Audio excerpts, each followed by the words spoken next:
Pak Kadim dari delegasi Uni Eropa. And we're therefore very keen, of course, to be here in Central Java, a very dynamic province, a large population, large service area, large economy, and a fast-growing one, so a very obvious partner for us to wish to engage with. Central Java is a premier target for us. A warm thank you to His Excellency the Governor for his attendance and for his welcome here, for your interest, and I look forward to our further cooperation. Terima kasih banyak. Bapak Ibu, kemarin saya mendampingi Pak Presiden di KITB, groundbreaking perusahaan PVC yang cukup besar dari Belanda, dari negerinya Pak Vincent. Cukup besar, dan kita ingin menunjukkan bahwa Indonesia dan Jawa Tengah di tengah situasi global yang tidak baik, kita masih dipercaya oleh banyak negara dan perusahaan sehingga mereka mau berinvestasi ke sini. Itu bisa dilakukan kalau kondusivitas wilayah terjaga. Maka beberapa hari ini kita koordinasi terus dengan kepolisian, dengan tentara, dengan kejaksaan, dengan aktivis buruh, dengan mahasiswa, untuk semuanya bisa duduk dan kita berikan gambaran seperti apa sebenarnya yang terjadi di dunia dan di Indonesia. Kita belum tuntas akibat pandemi. Situasinya tentu tidak cukup mudah. Kalau Presiden sampaikan tahun 2023 gelap. Mudah-mudahan pertemuan G20 akan membuat terang. Dan itu sebuah harapan. Maka kita support betul, kita dorong betul seluruh alternatif yang bisa kita lakukan agar dunia menjadi jauh lebih baik. Pandemi menggempur seluruh dunia, menghancurkan banyak sendi-sendi, dan saya kira kita hari ini mencoba kembali bangkit. Belum selesai, kita lagi berikhtiar untuk bangkit. Terjadi perang antara Rusia dan Ukraine, dan impactnya luar biasa. Energi menjadi sangat mahal, makanan terkena dampak, dan saya melihat kondisi ini mempengaruhi kondisi global, termasuk di Indonesia. Dan inflasi sekarang meningkat dengan sangat tajam. Termasuk kita dari target APBN 3+-1 kita sudah melebihi limit. Tapi alhamdulillah Bapak Ibu, tidak terlalu buruk di Indonesia. Saya tidak melihat orang ngantri makanan di sini. Saya tidak melihat gelandangan di pinggir jalan. Dan itu tentu karena kontribusi kita, dan kita punya satu nilai, apa yang disebut gotong royong. Dan itu yang harus kita lakukan. Saya ingin menceritakan beberapa yang ada di Jawa Tengah. Next slide. Inilah kondisi economic growth yang ada di Central Java Province. Jadi kalau kita melihat 2016 sampai dengan 2019 sebenarnya pelan-pelan kita naik. Sebenarnya desain yang dulu kita siapkan di 2019 adalah meningkatnya pertumbuhan ekonomi di Jawa Tengah sampai 7% saat itu. Maka kawasan industri Batang itu salah satu trigger sebenarnya yang kita dorong.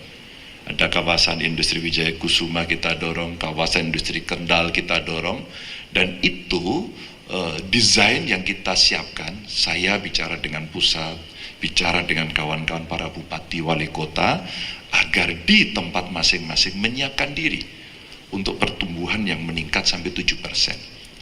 Tapi begitu dipukul pandemi, hancur. Apa yang kita siapkan dari pemerintah saat itu adalah infrastruktur. Maka kenapa kemudian saya kebut betul kerjasama dengan pusat agar jalan tol beres, agar double track untuk kereta api railway-nya bisa berjalan dengan baik. Beberapa bandara kita siapkan di remote area seperti yang ada di Purbalingga, seperti yang ada di Blora, Ngeloram, seperti yang ada di Karimun Jawa. Jadi ini beberapa yang coba kita perbaiki, yang harapannya waktu itu pariwisata bisa tumbuh. Dan ngeloram itu kita siapkan karena minyak kita kerjasama dengan Exxon itu sudah mulai menghasilkan. Maka teman-teman di Jawa Timur bagian barat bisa memanfaatkan fasilitas bandara ini. Tapi lagi-lagi pukulan pandemi sungguh tidak mengenakkan kita semuanya, maka hari ini kita coba recover Bapak Ibu.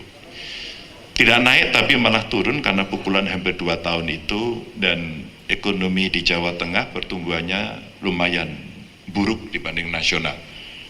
Tapi dari grafiknya rasa-rasanya kita agak inline dengan pertumbuhan ekonomi nasional. Ya, kita pernah tertinggal, kemudian kita mulai bisa melompat di tahun 2022 ini Bapak Ibu. Ya, kalau 5,44 pertumbuhan di pusat, kita bisa tumbuh 5,66. Tentu mengembirakan sekali. Presiden kemarin datang ke KITB hanya ingin groundbreaking dari Mevin, hanya itu saja. Dengan penasaran saya bertanya, kenapa Bapak datang? Karena kami mau tunjukkan bahwa Indonesia cukup ramah terhadap investasi. Indonesia bisa tumbuh, dan kepercayaan dunia dari perusahaan-perusahaan multinasional company itu betul-betul bisa kita layani. Saya terima kasih partisipasi dari para bupati wali kota yang bisa memberikan stimulus yang baik. Apakah itu sebuah kebijakan? Apakah itu sebuah fasilitas yang bisa diberikan? Maka saya berpesan betul, jangan sampai ada pungli dan korupsi. Ini saya pesankan betul. Jangan dipersulit. Maka layanan yang mudah, murah, cepat, ini menjadi 3 value yang kita harapkan hari ini itu bisa berjalan. Inilah kondisi pertumbuhan yang ada, dan ini investment performance of Central Java, dan kita sempat turun di 2020, kita naik sedikit sekali 2021, sekarang kita lagi genjot lagi di 2022. Inilah yang kalau kita lihat top 10 investment realization, ini based on country regions. Kalau kita sampaikan Jepang masih nomor 1, Korea ini lagi banyak ingin bekerja sama dengan Indonesia, wabil khusus untuk teknologi baterai dan electric vehicle. Ini lagi kita siapkan. Dan transformasi teknologinya betul-betul kita menyiapkan. Maka di Batang itu kita siapkan vocational school untuk support itu. Betul-betul kita siapkan, kita dekatkan. Sehingga di kawasan industri Batang kita harapkan kelak menjadi teaching industry-nya. Sehingga anak-anak akan belajar jauh lebih cepat. Maka kalau kita bicara 5 tahun, mestinya penguasaannya sudah bisa mulai dilakukan. 10 tahun, mestinya kita sudah bisa mandiri pada soal ini. Ini yang terjadi dari 10 besar yang ada.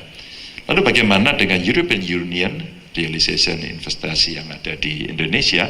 Ini kita lihat Jerman masih tertinggi, kemudian Belgium, Luxembourg, Denmark, dan seterusnya. Jadi ini total yang ada dari Uni Eropa. Maka Ibu Sunita mungkin menjadi penting seandainya ada investasi dan butuh pembiayaan. Saya kira Ibu Sunita akan berperan penting seperti Pak Yanto tadi sampaikan. Dan barangkali teman-teman dari Kadin bisa menjadi local partner untuk itu. Masih banyak kok yang bisa kita tuntaskan, bisa kita gerakkan. Hanya saya selalu berpikir dan menyampaikan kepada kawan-kawan, kita harus menyediakan banyak lapangan kerja, kita harus menyiapkan industri untuk itu, tapi kita harus menjaga lingkungan. Karena biasanya kalau tata ruang kita tidak terkontrol, kita tidak bisa kendalikan itu, maka kerusakan lingkungan akan jauh lebih mengerikan. Dan ini yang terjadi di beberapa area di North Coast kita di Pantura itu, yang ternyata sampai hari ini agak sulit kita atau belum selesai menanggulangi land subsidence yang cukup luar biasa karena global climate change-nya terjadi. Maka hari ini kita sedang diuji apakah kita cukup punya pengetahuan, punya teknologi, dan punya kebijakan dan kebijaksanaan untuk bisa membuat itu. Next, ini data-data agak sedikit detail saja terkait dengan beberapa perusahaan yang ada untuk memberikan gambaran kepada Bapak Ibu, termasuk beberapa lokasi investasi yang ada di Jawa Tengah. Jadi Demak, Tegal, Karanganyar, Kota Semarang, Jepara, dan Jepara ini saya nggak tahu kok laku sekali ya orang ke sana. Sehingga kita lagi mencoba membuat perimbangan-perimbangan, karena banyak sekali saudara kita di Jepara yang dulu sangat ahli mengukir, sekarang lebih suka menjadi buruh di pabrik sepatu atau alas kaki. Buat saya ini agak berbahaya. Maka negara, pemerintah mesti mengintervensi agar carving ini tetap menjadi sesuatu yang punya nilai tinggi seperti layaknya kita punya batik. Tapi yang saya pakai ini bukan buatan dari Jepara. Ini ndek dari Bali kampungnya. Pak Ngurah Wirahan. Lanjut. Dan ini adalah import-export trade balance dengan European Union yang kita miliki, ya.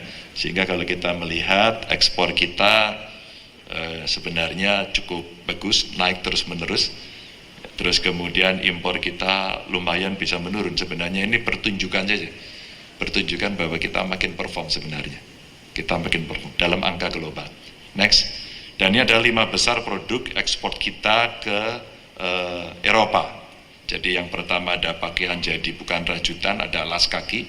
Alas kaki ini yang cukup keras laku, ada perabot, penerangan rumah, ada barang-barang rajutan, ya. Terus kemudian ada kayu, barang dari kayu, dan masih ada yang di sana adalah potensi-potensi untuk ekspor yang lain. Jadi kita bicara ada mainan, kapas gumpalan, tali, kain ditenun berlapis, tembaga, berbagai makanan olahan yang beberapa waktu lalu untuk small scale bisnisnya coba kita dampingi. Makasih Kadin juga mendampingi, ya, sehingga kita bisa melakukan ekspor ke beberapa negara. Ke Jepang kemarin kita ekspor beberapa makanan, ya, dan sudah repeat order. Senang saya melihat yang kecil-kecil mulai belajar berbisnis secara internasional gitu. Dan ke Luxembourg kemarin kita mencoba ekspor furniture.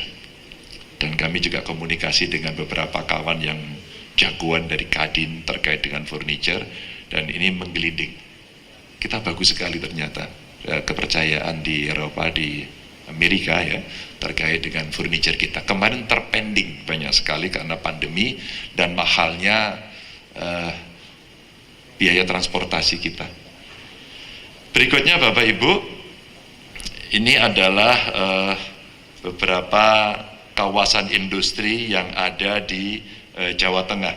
Jadi kalau kita lihat Grand Batang City ini sekarang paling menarik. Apa Pak Yanto istilahnya? Paling seksi. Karena semua pengen datang ke sana dengan insentif yang cukup bagus. Dan ini contoh bagaimana pemerintah sangat cepat sekali mengerjakan. 10 bulan ya. 10 bulan land clearing, langsung konstruksi di beberapa perusahaan yang sudah deal, dan kita kawal sampai dengan hari ini. Dan di extend terus, kemarin makin bagus. Saya sempat ngobrol dengan Menteri PUPR, dan waktu kita terbang dari atasnya, wow, cantik sekali. Dan kita baru melihat lanskap yang betul-betul terinternalisasi dalam pikiran kita. Ini memang bagus. Jadi sebelahnya laut, sebelahnya ada railway, sebelahnya tol gitu ya. Tinggal satu hari ini yang kita mesti make a deal soal port. Ini belum tuntas. Di Batang kah? Di Kendal kah? Atau di Semarang? Semarangnya sudah agak berat ini. Ini jadi kalau Pak Vincent kita mau bicara soal port, ini potensi investasi yang cukup bagus. Ini saya lagi negosiasi terus. Tapi kalau kita tidak punya itu agak bahaya, agak bahaya. Kemarin sih tawarannya yang di Batang cukup dry port saja, tawarannya itu, sehingga kereta api kita diminta untuk mengirimkan ke beberapa pelabuhan existing yang ada. Cuman kapasitasnya menurut saya terlalu kecil. Back ya. Ini yang Batang, terus kemudian ada Jateng Land Industrial Park yang ada di Sayung ya. Terus kemudian ada Tanjung Mas ini Export Processing Zones. Terus kemudian kawasan industri Brebes. Yang ini Bapak Ibu saya undang kawan-kawan dari Kadin, termasuk barangkali nanti mitra dari masyarakat Eropa untuk menggarap ini. Sepertinya keputusan dari pemerintah sudah jelas ini akan diberikan ke swasta saja. Ke swasta saja. Karena problem tanah kemarin yang cukup lama sehingga kita tidak bisa mengejar ketertinggalan. Maka Batang menjadi pilihan. Jadi saya dulu maunya di Brebes, ternyata ada harta karun. Ada harta karun di Batang karena itu tanahnya milik negara. Jadi switchingnya sangat cepat sekali, keputusan bisa sangat cepat. 10 bulan dibereskan dan sekarang sudah mulai kelihatan kalau dari udara itu beberapa pabrik sudah berdiri, terus kemudian rumah-rumah untuk pekerja sudah siap, infrastruktur air sudah disiapkan. Satu aja yang sekarang mesti cepat-cepat mau kita bereskan adalah suplai gas. Sehingga gasifikasi yang sekarang kita siapkan yang sebenarnya programnya sudah sangat lama, Cisem, Cirebon, Semarang itu relatif tidak terlalu bagus. Maka kemarin coba kita dorong lagi, kita review lagi, sehingga kita berharap ini lebih cepat. Maka menunggu dari Cirebon Semarang terlalu jauh, maka saya bilang Semarang Batang dulu saja, biar lebih cepat gitu. Dan kami Pak, dari perusahaan daerah, sudah kita siapkan Pak. Maka kemarin saya coba negosiasi agar ada added value yang diterima oleh local government yang kita miliki ini. Ini Brebes masih terbuka, BSP ada, Wijaya Kusuma eksis ya, ada di Semarang, ada di Cilacap ya, dan kemudian Kendal. Nah ini sekarang Kendal mendapatkan perlawanan dari Batang. Jadi ada kompetisi, tapi saya kira perlu kolaborasi, ya, perlu kolaborasi. Next slide. Nah lanjut, ini yang Kendal dulu. Ada yang datang dari Kendal? Oh. Terima kasih. Ini kawasan industri Kendal yang ada dan dengan Singapura ya bekerja sama kita yang ada di Kendal dan sudah disiapkan cukup bagus dan Kendal ini memang lebih dekat dengan Semarang dan pada awalnya ini yang paling laku keras. Yang paling laku keras. Ini yang di Kendal, next slide. Ini yang kita lihat dari lanskap atau master plan kawasan industri yang ada di Kendal dan ini beberapa partner kita mulai dari ada yang dari Myanmar terus kemudian ada dari Tiongkok ya dari Singapura tentu saja dari Vietnam ini yang sudah bekerja sama. Next slide. Ini lanskap yang ada kurang lebih 1.000 hektar dan saya kira masih terus bertambah. Lanjut. Terus kemudian, nah ini Kendal Industrial Park ini beberapa produk yang ada antara lain Bapak Ibu terkait dengan fashion ini paling banyak, lalu furniture, elektronik, packaging dan seterusnya. Ini produk-produk yang ada dan yang di sebelah sana ini beberapa negara. Jadi Pak Vincent, ini yang dari Eropa, Jerman ini Pak. Mungkin nanti setelah kita bertemu, staf kita bisa follow up dari pertemuan ini. Mungkin bisa lebih banyak kita bekerja sama. Siapa tahu nanti Bu Sunita bisa memberikan dukungan untuk bisa masuk ke sini. Pasti akan sangat menarik. Lalu yang Batang, next slide, terus. Ya, ini apa bentuknya yang tadi saya sudah cerita kepada Bapak Ibu semua yang sudah leasable area, kira-kira 185. Mungkin sekarang udah lebih ya Pak ya, sudah lebih itu. Dan ini gambarannya dan yang di bawah ini adalah beberapa negara yang sudah punya komitmen di sana. Kemarin yang lebih dulu Nestle saya kira. Nestle kemarin mau bertemu dengan saya untuk menyampaikan progres yang cukup bagus, cukup bagus. Menyenangkan sekali kalau datang ke Batang. semuanya bisa bekerja cepat. Kelihatan sebenarnya kita bisa. Jadi kalau mungkin selama ini leta-lete ya sekarang kita cepat. Leta-lete in Inggris? I don't know ya. Apa coba leta-lete itu bahasa Inggris? Next slide.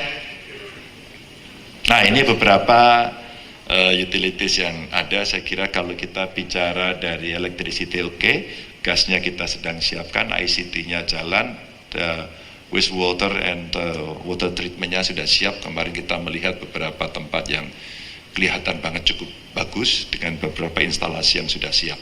Lanjut, dan ini site plan untuk kawasan industri komplek yang di Sumilir, dan ini beberapa yang masih sangat potensial untuk ditawarkan ke publik.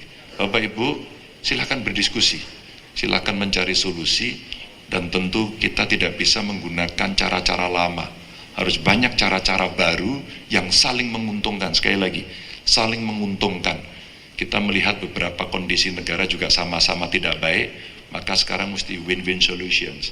Sehingga sekarang yang dibutuhkan adalah damai dan kemudian sejahtera bersama, bukan perang yang kita inginkan.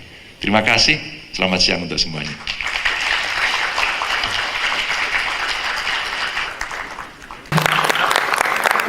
Baik, berikutnya ada cenderamata lagi dari Gubernur Jawa Tengah kepada Duta Besar Uni Eropa. Baik. Apa itu? Wayang. Wayang. Oke.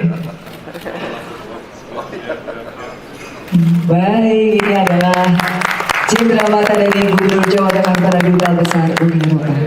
Sama antara Uni Eropa dengan Indonesia yang diberikan Duta Besar Uni Eropa kepada Gubernur Jawa Tengah. Oh ya, kita mau kerjasama dengan Uni Eropa. Uni Eropa juga menyampaikan kepada kita situasinya sama-sama tidak mudah begitu. Semuanya serba sulit. Tadi saya ngobrol dengan Duta Besar Uni Eropa, apa yang sekarang terjadi di Uni Eropa sama. Gas jadi persoalan, ya kemudian makanan jadi persoalan, meskipun tentu mereka mencoba sekuat tenaga untuk bisa mencari terobosan-terobosan. Saya kira persoalannya sama. Maka Presiden waktu di Batang kemarin menyampaikan bahwa tahun 2023 masih gelap ya. Maka kita betul-betul menyiapkan diri dengan baik. Nah ini potensi yang bagus antara Indonesia dan Jawa Tengah dengan Uni Eropa. Kita harapkan kita bisa mengundang lebih banyak. Maka tadi kita tawarkan beberapa kawasan industri yang cukup menarik untuk bisa datang, dan kawan-kawan Kadin cukup proaktif begitu ya untuk bisa bekerja sama. Maka kita sampaikan kepada kawan-kawan Kadin juga untuk menindaklanjuti pertemuan ini. Jadi list of produknya ada, terus kemudian insentifnya kita ada, lokasinya kita ada, dan habis ini mereka akan diajak tur ya untuk melihat beberapa kawasan industri, dan mudah-mudahan sih nanti netes gitu ya, kemudian melahirkan kerjasama yang lebih baik dan kemudian investasinya lebih banyak. Tadi saya tampilkan bahwa Jerman belum banyak, Uni Eropa belum banyak, yang tertinggi Jerman gitu. Jadi mudah-mudahan nanti anggota yang lain dari Uni Eropa akan bisa datang juga untuk masuk ke Jawa Tengah. Indonesia udah ada yang di mana di Batang sudah, bahkan kemarin Mevin itu kan punya Belanda juga. Dan cukup besar. Juga. Ya? Bank besar Eropa Ya, mengawal. ya, nanti cukup besar. Tentu yang mereka tadi omongkan lebih banyak pengen infrastruktur loh. Tapi sebenarnya kita pengen juga yang high teknologi juga gitu ya. Kalau yang high tech bisa.